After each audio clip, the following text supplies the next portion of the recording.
Okay, I think we'll get started. Hopefully everyone can hear me and hopefully everyone can now see my screen. You should see a blue 3D Repo 4.0 webinar screen up now. Bogdan, can you see it all right?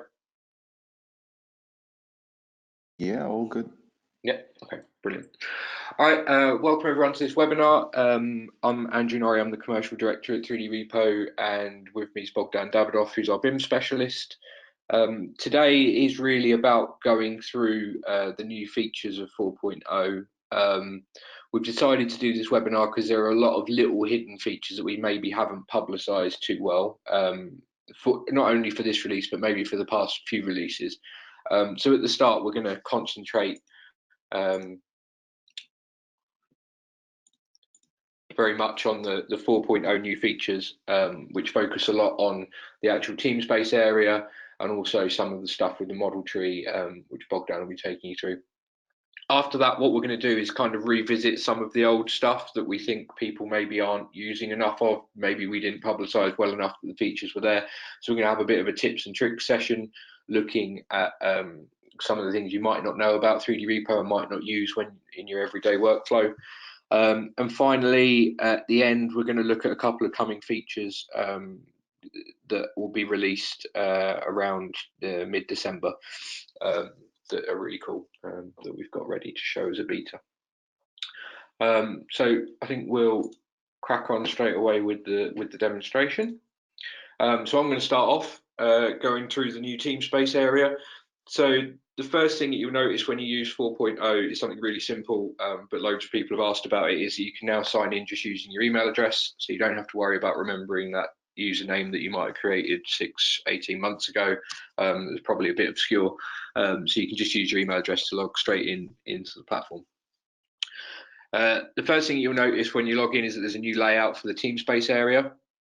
And all projects and Teamspaces end up closed. So at the top, you've got your personal Teamspace, which you probably got when you signed up for your free account. And then below it will be any Teamspaces that you've been added to, either by other free users or as kind of full company or project-based Teamspaces. So this gives a lot more easy access to these things. You can see what ones are there. Before, if your projects were here, maybe you didn't notice what you've been added to a new Teamspace at the bottom. You can easily see who the Teamspace owner is, so it pulls through their avatar from their profile page. So if you want to add that into your own profile, you just come in here and you can change the photo in here, and that'll come up in your Teamspace when other people view it. Once we go into a Teamspace, we can open up a project, and that's probably not the best project to do. Let's go into the demo one. If we come in here and we look at our Heartspace project, models are now laid out in cards, giving us easier access to them, takes up less room. You've still got the normal button here to get to all of the functions that you'd want. And federations sit at the top and are highlighted in blue, and below it are the models. You can now see easily how many revisions are available in each model container, which is just highlighted here. And we can star any of these models that we might want. So if we are working a lot in this federation, but we really care about these two models, we can star them. And then those starred models become available in our starred area over here. This is really good if you're working in a lot of Teamspaces or have a Teamspace with kind of hundreds of models in it, and you just know that the ones that, or the federations or the particular models that you want to work on a lot, so you can put them in there. We can also now filter the Teamspace, and we can sort it by different ways, but we can also filter it, coming in here and saying I just want to see federations, or I don't want to see federations, I don't want to see projects, I just want to see models. So then when you go in and we open up a project, we won't see any of the models, and vice versa. If we change around the models to federations, we won't see any of those either. We can also sort by type. So again, let's go back to our bigger Teamspace.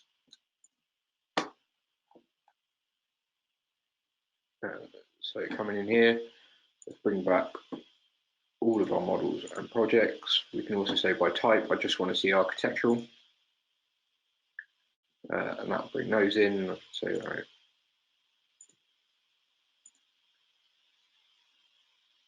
Also give me infrastructure, MEP, mechanical. And again, that's filtered our whole team space out, or all of our team spaces. We're only seeing the ones that we're looking for. Along with this, you will notice that when you add a new model now, so if we come into the 3D repo area, when you want to add a new model, you can do it here. So model or federation. When we add a new model, we have added some extra types. When you come in here, before it was only 3 or 4, now there's a lot more types you can choose from, so it's easier to filter out those models.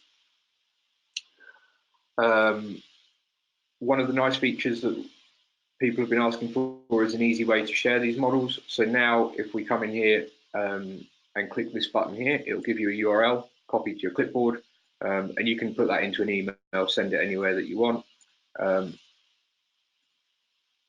And that URL will take the person directly to that model, provided they have the correct permissions in a 3D repo account with the correct permissions. That'll log them in and take them directly to that model without you having to copy and paste the things, which is a bit of productivity there. Okay, so we can also access model revisions from the card. So when we do this, we can look for a model with a lot of revisions. So this one's just got 6 revisions. When we open it up, it comes up in here. You can easily see which model types they are now. So it says IFC if it's come from Navisworks, or it's an FBX or Revit or DGN, it will tell you what one it is. You can also go to any of these revisions by clicking this button here in the revisions panel. It will load that in. Now, hopefully all of you know that the way that this works normally is that the latest revision from the list is taken and put into the federation. Now this can be a problem if you upload something by mistake or if you want to roll back. So from now you can also deactivate things in the list. So if I deactivate these 2 models, when I go to open up this model now, it's going to ignore these 2 and pull this one in. Same thing happens with the federation now. So the federation will again ignore these 2. So again, good for if you make a mistake, but also really useful if you want to roll back and look at some of the older models and compare them with where you are now.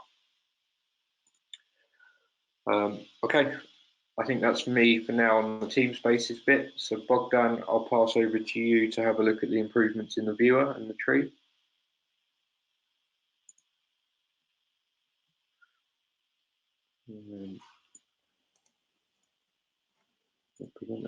By the way, guys, if you have any questions, please do type. I should have said this at the beginning. Please do type them in the questions panel, and we'll either answer them as we're going or come back to it at the end. Hello, everyone. Hi. Thanks, Andrew. Can you see my screen well? Yeah, looks good. Okay, cool. Thanks. Let's carry on with this. Now you guys notice what the team spaces look like. I can actually show you another improvement we added to this 4.0 release. It's essentially improving the model performance. We've updated our model tree structure.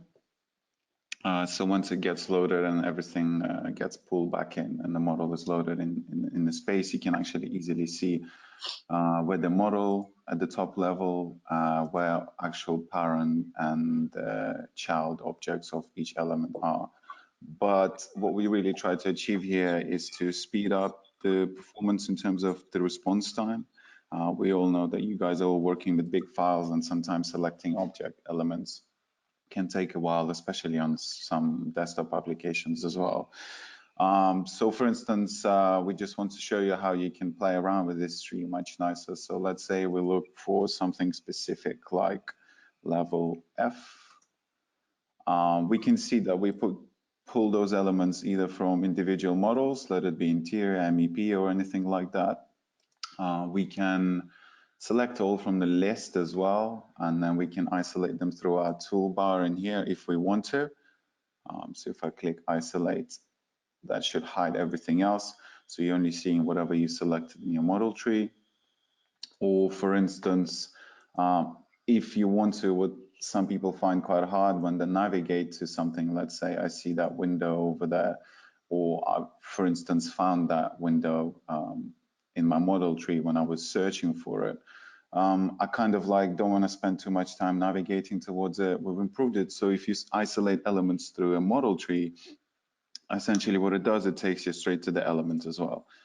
So then you can start understanding, okay, well, this is the piece of information I found and I'm taken right to it. So once again, this is just kind of like improving the performance of navigation through model, not just the model tree itself, but also through such thing. Let's say I found this element and I want to understand where it is. I can isolate it, see it in space, and then show all if I want to see the rest of the elements. Or I can essentially just double click on the element itself and it will take me to where it is too. So once again, it doesn't look like it's too much of a color or design change, but we're trying to make it more informative. And you can go back to the top level quickly if you need to. It's all about speeding up the performance and make it much smoother experience for the users to be able to fly around, navigate, isolate elements, and filter them and group them much quicker as well. So that's kind of like one of the new features we brought out in 4.0. That's on the viewer side. But perhaps we can have a look at things like tips and tricks, right? Things that you guys might not really know or heard of. So for instance, if I go back to my Teamspace and open up another file, let's go to this one.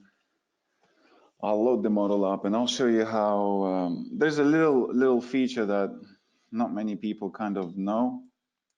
So for instance, if I create an issue, I select this window or something like that. I create an issue for it, it's medium priority. I can assign, let's say, my project manager. I can choose a due date if it has to be.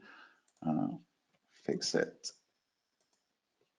Issue here, right? So when I assign this to the relevant party, he automatically obviously gets saved in the issue list.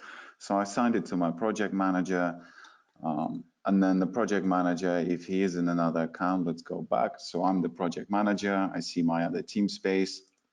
I go into the federation and I start loading the information. I have my issues in my issue panel. And then I can simply filter information that is, let's say, assigned to me,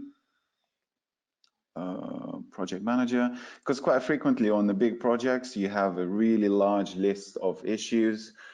People often forget that you can filter it quite granularly and then just filter down information that is assigned to me. Equally, like you saw, it just updated the pins as well. So it improves the actual visual performance understanding of which areas are assigned to. This is the issue that I have created. I can actually change this for approval. So if I worked on this, when I change it for approval, it gets reassigned back to the party that actually assigned this issue to me. So this is quite a nice little workflow. Some people forget about it, and it comes really handy when somebody needs to make sure that the people have done the right issue or provided the correct resolution to the issue. They can push this for approval. So then the party who assigned this, like myself, will then be able to see this as an approval issue for them. What essentially we can do then, we just simply close off this issue in that sense. So if I go back to my model, so I come back into my Teamspace, somebody updated me, they said, cool, we worked on this. Oh, you don't even know they have updated it. You can then go back to the list and then say, okay, so status for approval, let's have a look. What do we have? Okay, cool. So this issue that I've signed to another party, it's for approval. I can actually verify, I'm happy with this. I'm closing, this is done. This issue is now out of the list, out of the question. So this is just another quick workflow of making it really quick and easy to dig down to the information that's relevant to you and information that you want to see and how you can approve and assign and send information back and forwards. Another cool thing I can show you really quick is many of you are familiar, some of you probably not, with such things like Instant Clash. So for instance, if we look at Instant Clash, what we're trying to do in here, we're trying to simplify clash detection in the sense that it's run on the client machine and it's just instantly calculating clash results as you fly around.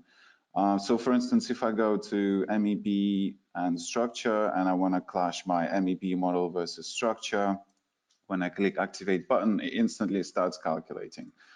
Some people might say, you know, we want to drill down to specific zone, area, or model type, or whatever, you name it. Well, that's not a problem. And the question of clash sets always comes up.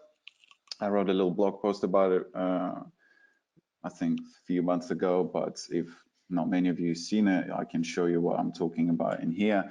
Is you can use such features, smart groups, to actually perform those clash sets for you. So if we look at clash set smart groups and then say, okay, well, in this element or in this particular instance, I want to have a look at steel beams and MEP models, right?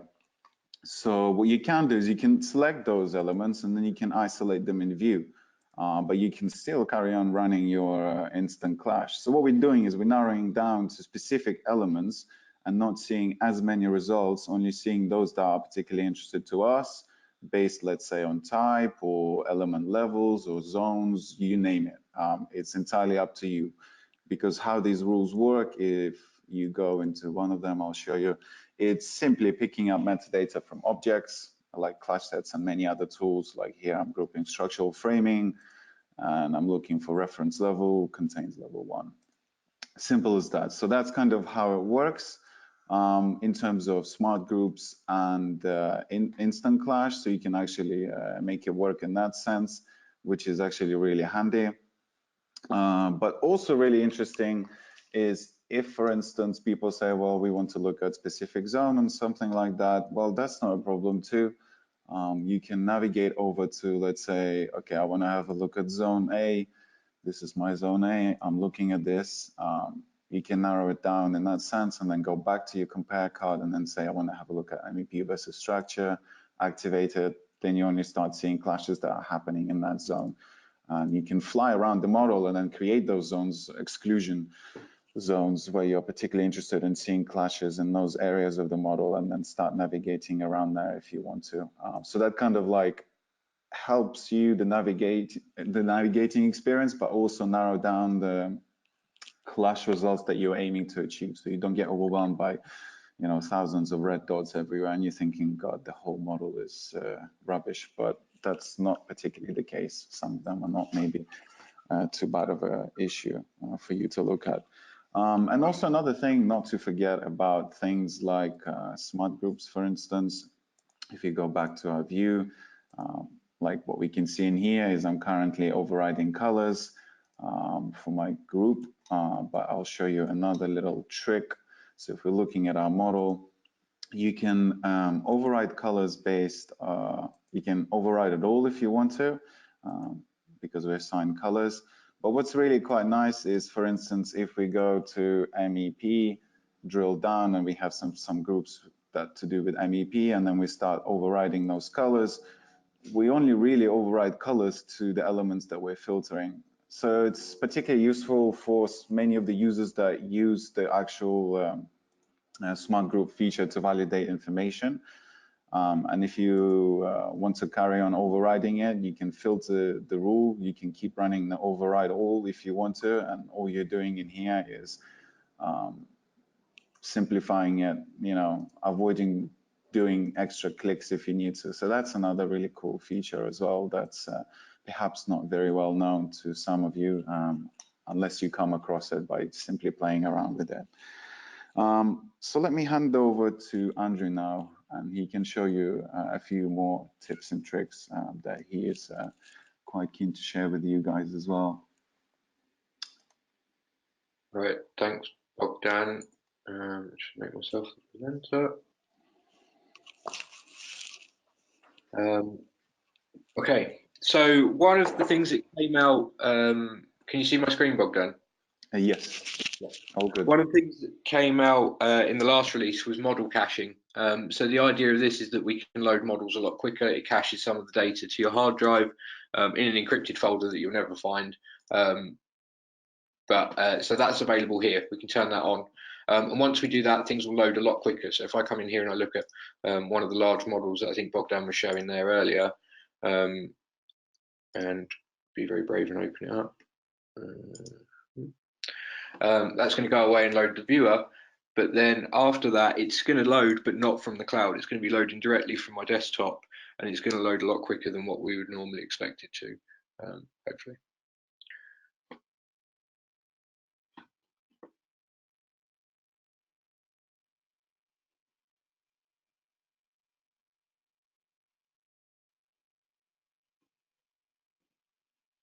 The other thing you'll notice now is instead of the red loading bar across the top, you have the percentage coming in along here. So here we're loading in about 8 different IFC models. I think a total of around 1.2 gigabytes pre-upload to 3D Repo. So that's coming in around 20 seconds. Whereas before, this model took around the minute mark to load on the Wi-Fi that I'm on today. So that's all now fully loaded. The second thing that I wanted to look at, we're going to come back out and we're going to look at user management and job roles. I don't know how many people use this at the moment in their everyday workflow, but you can actually create different jobs for people and assign them. This is what's used in the issue tracking and safety base for assigning to people. But you can come in here and customize these however you want. You can add in a new job name. 3D Repo, we've got 3D Repo already, 3D Repo 2, and assign it a job color.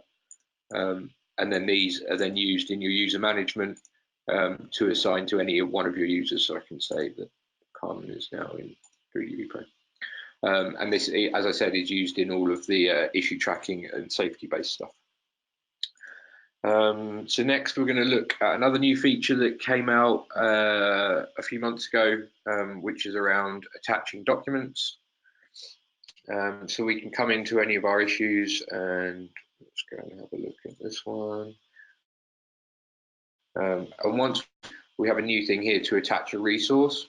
So when we open this up, you can either attach a file or a link. So if we do a link, this can be a hyperlink to, say, Google.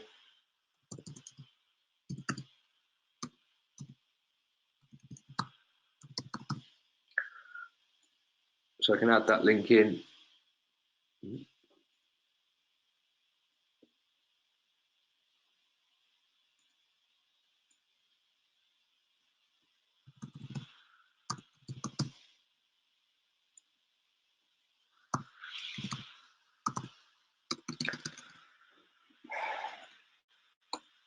Let's just add in this link.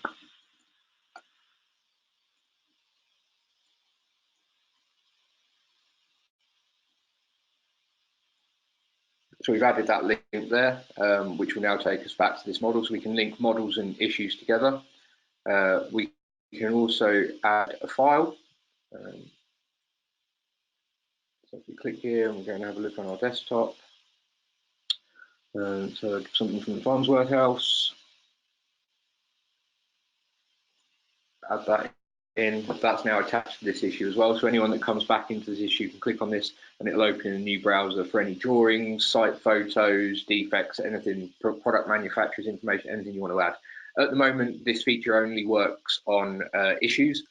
We will be adding it to safety base in the next release. And in the future, we want to have the same sort of thing for adding to different element types as well. So for adding more of the product-based information.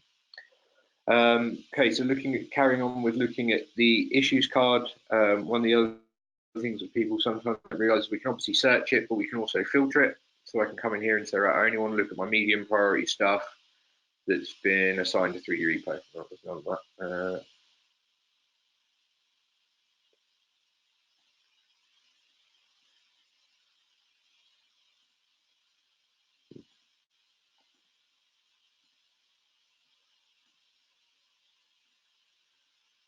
Been assigned to Andrew. Yeah, there we go. Got a few. So not only does this filter the list, but it also filters what you export. So if you want to export those as a BCF, it will do that, or download them as JSON information to use in any kind of Power BI or Excel spreadsheets. That will work as well. And also when you create the PDF report, it's only saving out the ones that you've got in that consultant. That'll work as well. And finally, the last trick that most people don't realize is every one of these issues has its own hyperlink for this issue. So if you copy and paste that into an email and send it to someone, again, when they click on it, it doesn't take them just to the model, it takes them directly to this issue, opens it up and shows them where they are, where they need to be in the model. So it's quite a nice way of sharing it. Those links are also available in the PDF report that you download. So again, if we create the report, if you send this report to anyone, these links stay live. Obviously not if you print it, but if you send it to them as an electronic copy, when they click on any of these links, it'll open up, load the model, and take them directly to that place. Okay, that is it for our tips and tricks section. We're now coming on to the new features. So the feature I want to show you is what we're calling our Kanban board. So this has been brought about for a number of reasons. One, people have been asking for an easier way to manage issues. Secondly, they want a way to manage issues where they don't necessarily have to go into the viewer, and where they can do it maybe on machines where viewing the model isn't possible. So what we've added is down the left-hand side here, underneath the Teamspace, you've got your Kanban board. So I can come in here and say, which Teamspace do I want to look at? So I want to look at my 3D Repo demo one. What model do I want to look at? I'm going to have a look at Heart Space, and I'm going to have a look at the Demo Federation. This then goes away, pulls from the API, and loads up a Trello-like Kanban board. So we can choose here to either have the issues or the safety-based risks. I don't think there are many safety-based risks in here, not many. So let's stick to issues. We can also decide how we want to sort them. So at the moment it's by priority. We can say by topic type. So what was it assigned to? What type was it? Was it a clash? Was it for health and safety? Was it an RFI? Do it like that. We can say who was it assigned to. Again, all the different types. Or we can look at who was it created by. Now, the really nice thing about this is we can actually manage stuff from here as well. So if I want to take one of these issues and pick it up, I can move it over from low to medium, and that's going to affect the issue in real time. So we can move stuff around in here. We can also open up any of the issues and work with them much in the same way you would within the viewer. So we've got the whole thing. Instead of a card being long like it is in the viewer, it's split. So you've got the full audit trail here. You can write any comments that you need to. You can again attach resources like I just showed you, or edit any of the fields in here, and that will again update the board. Again, anything that I do in here is still tracked, it's still logged. We still get all of that. Obviously, the one thing you can't do here is do any of the markup tools. So instead of that, we've added the ability to upload an image in its place. So again, let's look at this. Let's upload this image. And that then goes into the comments like it would a screenshot. We are looking at adding markup capability to that as well, so you can add any of the information that you need.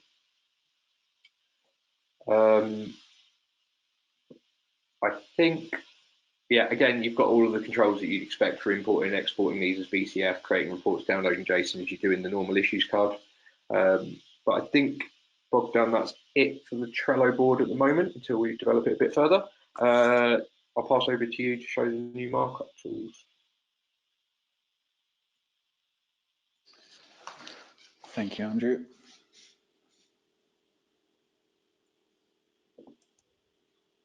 Okay, can you see my screen? Yeah. Okay, cool. Yes, thank you very much. Another one of the things that we're looking at actually is trying to improve Markup Tool, and we just keep adding more and more options to it because we understand people quite frequently want to resolve the issue, and given the right tools, it makes it much easier, right? So not only you have access to data now, you want to point them to the right direction and obviously help with your explanation to potential resolution. What we're working on now that we're hoping to push out in the next release is to simply improve our markup tool. It's quite similar to what there is now. You have your freehand drawing if you want to, but essentially we're trying to add extra additional features for you to play around with things more similar to what you would do in Paint, and quite a lot of us are familiar with it since our early school days. You have standard features like changing thickness, color, or anything. You can drop shapes if you want to. It can be square, rectangle. It's entirely up to you. You could highlight elements that are interesting, that are not. We have options for revision clouds. Let's say I want to flag this area, or I want to point at something specific in here. And then let's say I want to drop a text, make it quite big, maybe make it red if you want to. We can change that to the element, but we can also, let's say I drop a text field in here. I can say fix this over here. So once again, these tools are kind of like constantly improving, and we're adding more and more features, but it's for you to play around with as well. It's all about giving more options to the users to be able to address their issues much better and much nicer way, without spending too long trying to draw it up on top of the model. So once again, this is something that we're going to be releasing soon, and we keep adding more and more options to that. But just to actually point out one other thing in terms of tips and tricks, actually quite a lot of us like using tools like Power BI. I'll just show you quickly how we set it up, and mainly I'll show you this because it's quite easy. So if we go to our support section and we head over to BIM Forensics, we have a download section. So you can download the Power BI setup guide if you want to. You can follow that. But I just wanted to show you how quick and easy it is to set up. So if I download my issues template that is already set up by us, all you have to do is download it and then use it. So if I extract it into here and then open this up, I'll show you how rather quick and straightforward it is to connect information from 3D Repo to external tools like Power BI. So if I open this up, this is my template, which has predefined fields and everything. But the beauty about this is then you can modify it however you like. So when we head over to our query and we edit our query, sorry, I clicked the wrong one, apologies. If we edit our query, oh, sorry, I did click the wrong one in the first one. Data source settings, that's the one. If we change our source, we already left the fields like model ID and Teamspace. So this is our integer. This is the value that constantly changes for our API query. So for instance, in this case, I'm the project manager and I'm looking at this model. And then in this particular case, we have this federation. So this is the model that I'm interested in, right? And I want to see the issues from here. All I have to copy is the Teamspace and the model ID. And then I can replace these values. And then when I go back to my query, there is a key that's called API key. So that's just simply for authenticating. You can do this through profile. So when you go into profile, you can generate a new API key if you want to. So when you copy this back into here, you've completed your URL API query.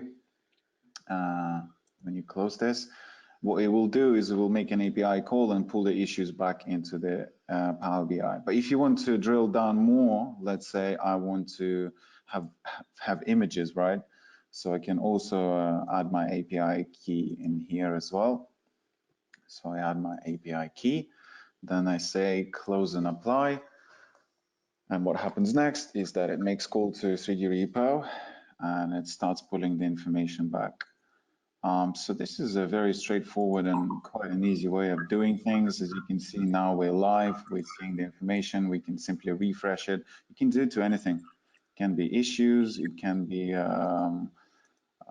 safety-based, it can be smart groups, but you saw how quick and easy it was to set up. It didn't take me too long at all, to be honest with you. There's enough information on our BIM Forensics page where you can learn how to do things.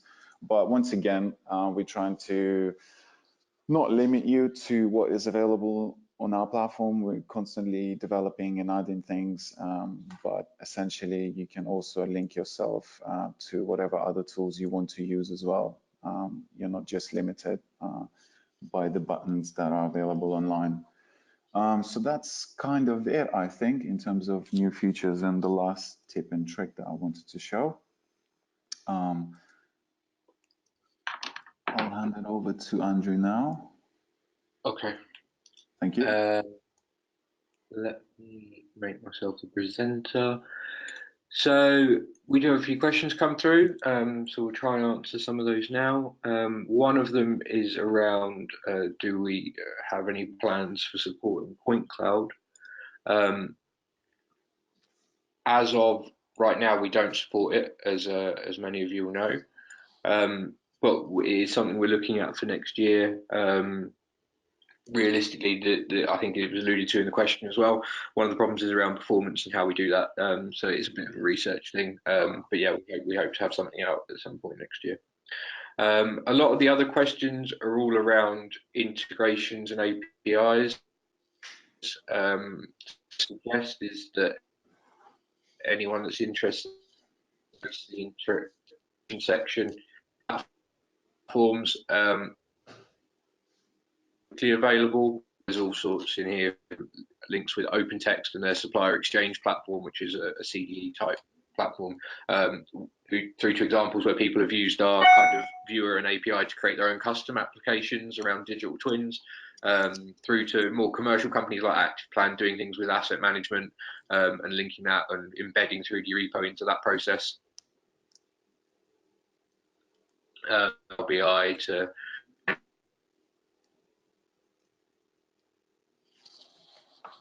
and integrations go. It's not something we do personally at 3D Repo. We provide a platform for people to integrate with. So all of these integrations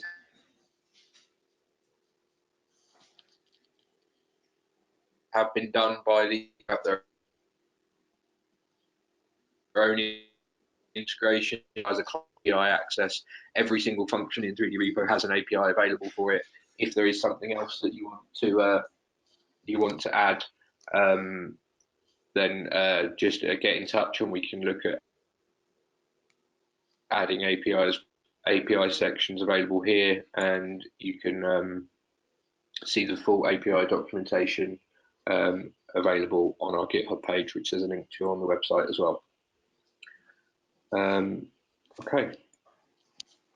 I think there might have been a few sound issues there. So if anyone couldn't hear any of that is interested in the integrations and API side, please do drop us an email and we can set up another conference call about it. It wasn't really what we were talking about today. I haven't really got anything else prepared to show. But yeah, unless there's any other questions, we'll leave it open for a few minutes. That's pretty much the end of our webinar. Thanks very much for getting in touch. Please do go and try out the new version and let us know any feedback. There was a user survey that came around a few weeks ago to a lot of you. If anyone else is interested in filling in that survey to feedback to us on future developments, please do drop us an email, support@3drepo.com, and we'll get a copy of that sent out to you as well.